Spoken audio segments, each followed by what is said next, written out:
The fire broke out around 11 o'clock last night. The furniture store and the bookstore inside provided plenty of fuel for the fire.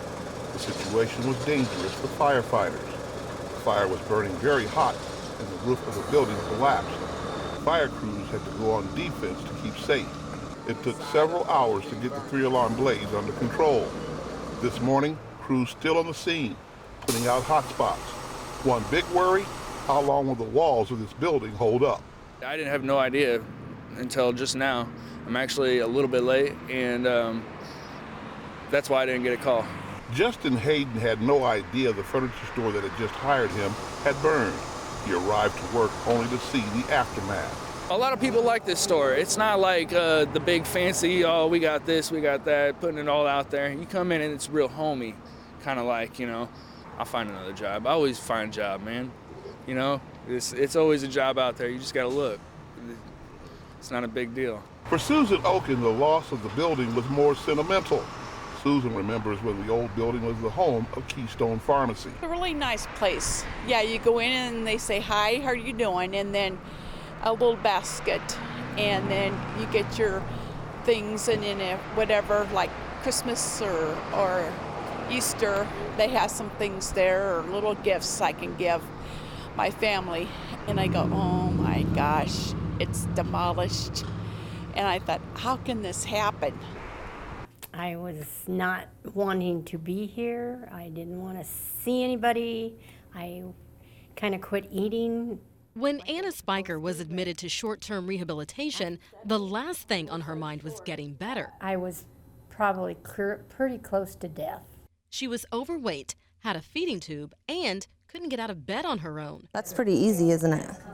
Occupational therapist Jane Peterson was just the encouragement she needed. Start down here. Keep your shoulder here.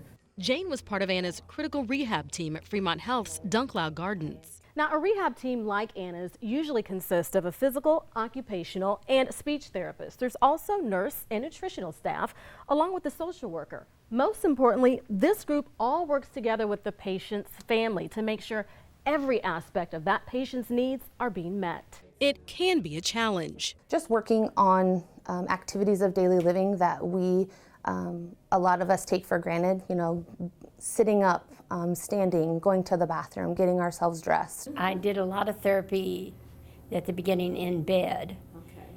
And then they said, nope, no more bed. We're going down to the therapy room. So that's what we did. Did you know you were going to work up a sweat today? No.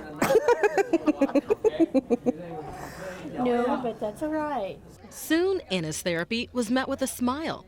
The people here became like family. If it wouldn't have been for them and my family, I probably would never come out of the shell that I was in. Her hard work paid off. Anna is now walking. Anna's lost about 4 dress sizes. Now she just comes here to visit. And when she does, she gets a lot of this.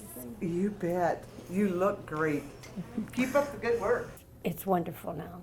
I'm doing things probably that I shouldn't be doing, but I'm doing them anyway because I can't sit still. Leaving this place in much better shape and spirits than she arrived. In Fremont, with Myrddin McHugh, Cerise Cole, WOWT 6 News. We all love a good scare on Halloween, one that chills you to the core and makes you miss a breath. But for some, it's all about giving the scare. When I was younger, I always loved to scare people, so I just grew from that, and I wanted to have something like this someday when I had my own home. I wanted to have a home haunt that could be a part of a community. Stan Anson and his girlfriend April Casey created the Garage of Terror in 2008. What started as a small spook has turned into a 10-room haunted home. Heck of a scare, that's for sure. This will be a haunt of a lifetime. Starting in September, Anson and Casey empty their garage and begin building. And on Halloween night, 20 actors volunteer their time to petrify, panic, and startle you. There was a lot of people and everything in there for just a small garage. It was scary. Winding your way through the themed rooms, they hit on almost everyone's fears, from those creepy clowns to the babysitter from hell. Not everybody comes in because they're just too scared, even adults, and so they don't come through. So hold your breath and grab a loved one. since you'll want to tell a friend you survived. That is, if you make it out alive. Ralston Middle School is 3 blocks from the bank. By the way, it's all uphill. Good morning, Dave and Cerise. At least a dozen crews are here on scene as flames are still coming out of this funeral home here near 78th and Center. I'll step out of the way so you can really get a look at just how massive this fire is. This is the Heffy Hoffman Dwarback Funeral Home. We're gonna have Myrddin kind of pan over here. It looks like a fire truck is actually arriving right now as we're standing here. So this is probably likely because of what we're seeing a little further down near 43rd and Redmond, is that there is some trees down. Yes. Real quick, I want to have Myrddin point up the street. Look at all these snow plows that just came through. It is crazy, the number of plows and people trying to get here. I'm gonna have him come back down and show you how much traffic is out here too. You're looking at the shed.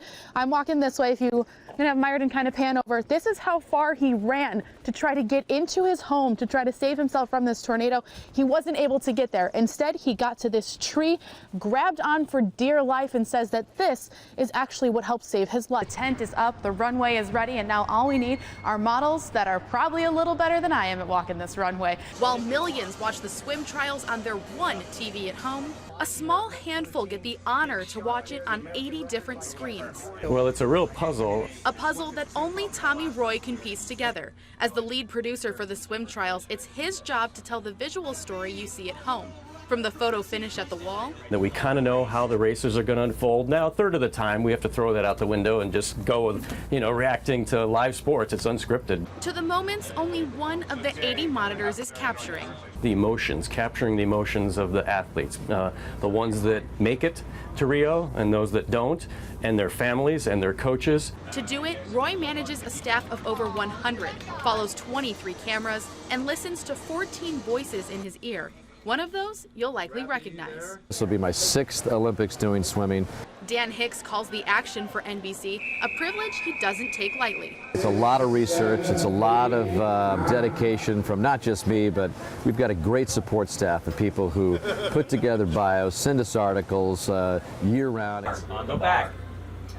This is the girl who broke her hand, right? So that's what we're going to want to see. Nothing goes unnoticed. It's a lot of prep, but it's a blast. There's a lot of talented people other than just the people you see in front of the camera.